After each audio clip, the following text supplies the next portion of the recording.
नमस्कार। अतश्री खान कथा में आप सबों का स्वागत है और मैं हूं संतोष सिंह।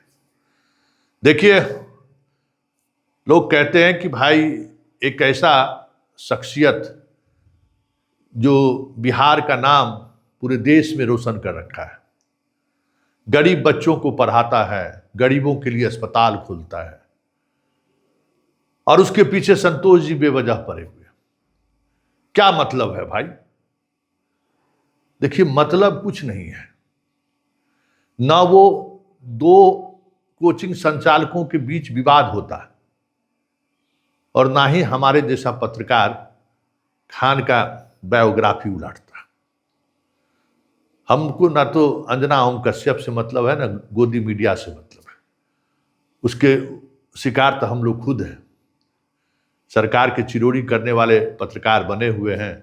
सरकार से आंख में आंख मिलाकर सवाल करने वाले लोग बाहर हैं। यूट्यूब की दुनिया में अपने तरीके से लोगों को जगा रहा है, तो हम तो खुद उसके शिकार हैं। लेकिन अंजना ओम कश्यप या गोदी मीडिया की वजह से खान के पीछे पड़े हुए हैं, ऐसा नहीं है। खान एक ऐसा मिस्ट्री है ना, जो मिस्ट्री बिहार के लाखों लाख बच्चों को अफीम की तरह ऐसा नशा खिला रहा है, जिस नशा के खाने के बाद वो किसी भी स्थिति में नहीं रह पा रहा है, कुछ भी करने की स्थिति में नहीं रह पा रहा है।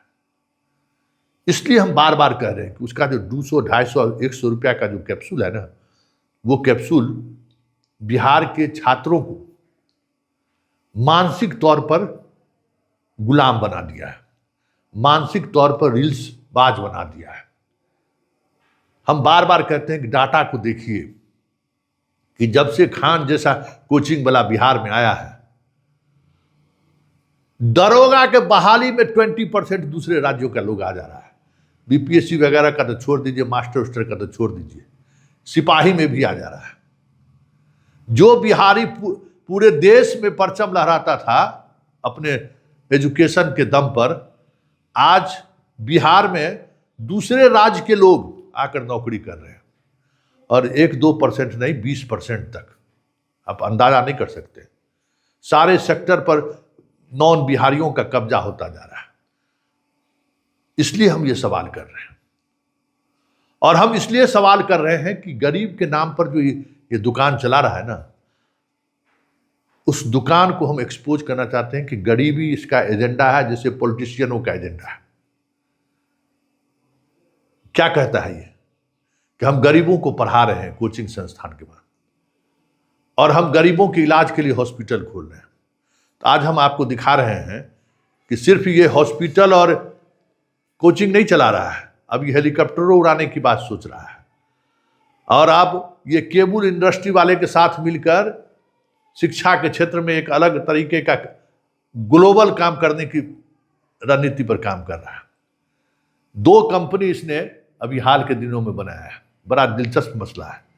और सबसे महत्वपूर्ण बात क्या है ना, कि जिस तरीके से खान कौन है, खान की पत्नी कौन है, उसका ससुराल कहाँ है, अभी घर के बारे में तो कुछ पता चल गया है।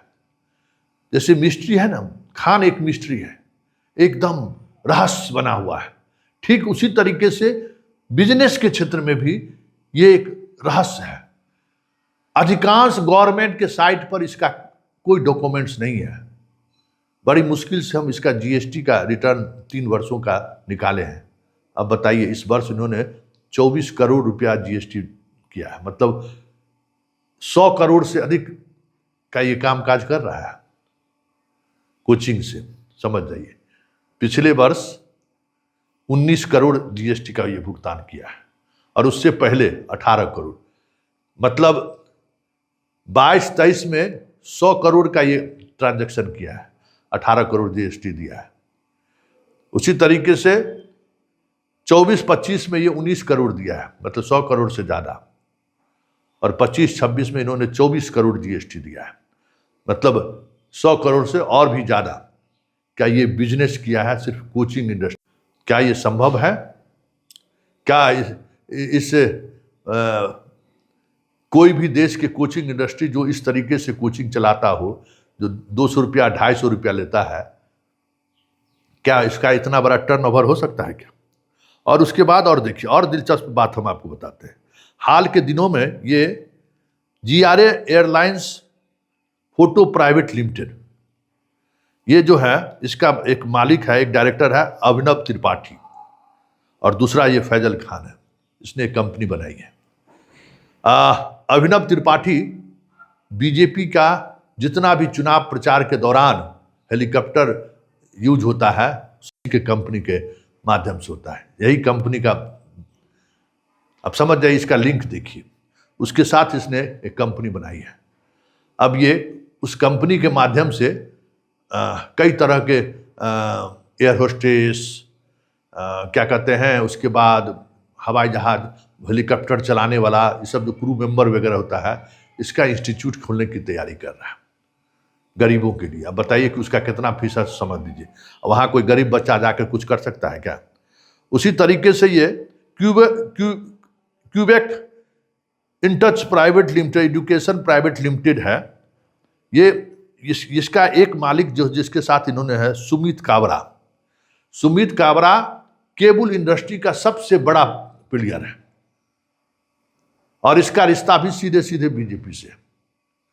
और उसके साथ एजुकेशन के क्षेत्र में ये काम करने के लिए, मतलब बड़े बड़े कॉलेज और यूनिवर्सिटी खोलने के लिए इसने एक कंपनी बनाई है, सारा कुछ इसका। और इसका जो प्राइम कोचिंग इंस्टीट्यूट का जो कंपनी है, उस कंपनी के आड़ में क्या क्या हो रहा है वो भी हम खुलासा करेंगे। लेकिन सिर्फ इतना ही समझिए कि खान गरीबी एजेंडे के सहारे, गरीबी नैरेटिव के सहारे क्या कर रहा है, इसका अंदाजा शायद आपको नहीं है। आप खुद दिल पर हाथ रख के रखिए कि एक 250 रुपया 100 रुपया लेने वाला कोचिंग चलाने वाला आदमी का टर्नओवर 100 करोड़ हो सकता है क्या? अब सोच लीजिए, 125 करोड़ हो सकता है क्या? कहां से आ रहा है ये पैसा? एक एक खुलासा, परत दर परत खुलासा हम करेंगे, क्योंकि ये सवाल गरीबी और गरीबी मिटाओ का बात नहीं है। ये कोचिंग संस्थान के आड़ में, ये अस्पताल के आड़ में बहुत कुछ चल रहा है, और हमारी कोशिश यही है कि उसको एक्सपोज किया जाए, उसको सामने लाया जाए। क्योंकि सिर्फ ये बिहार के बच्चों को मानसिक तौर पर गुलाम अफीम नहीं खिला रहा है 200 और 100 रुपया लेके। बिहार के कई नेता और ब्यूरोक्रेट से इसके गहरे रिश्ते हैं, और उस रिश्ते का मतलब क्या है? क्या उस रिश्ते का तार इस इंडस्ट्री से जुड़ा हुआ तो नहीं है? कई तरह के सवाल हैं। इसलिए श्री खान कथा जारी रहेगा जब तक इसके उस हर एक खेल को सामने नहीं लाकर रख देते। चलिए फिलहाल इतना ही, इजाजत दीजिए, नमस्कार।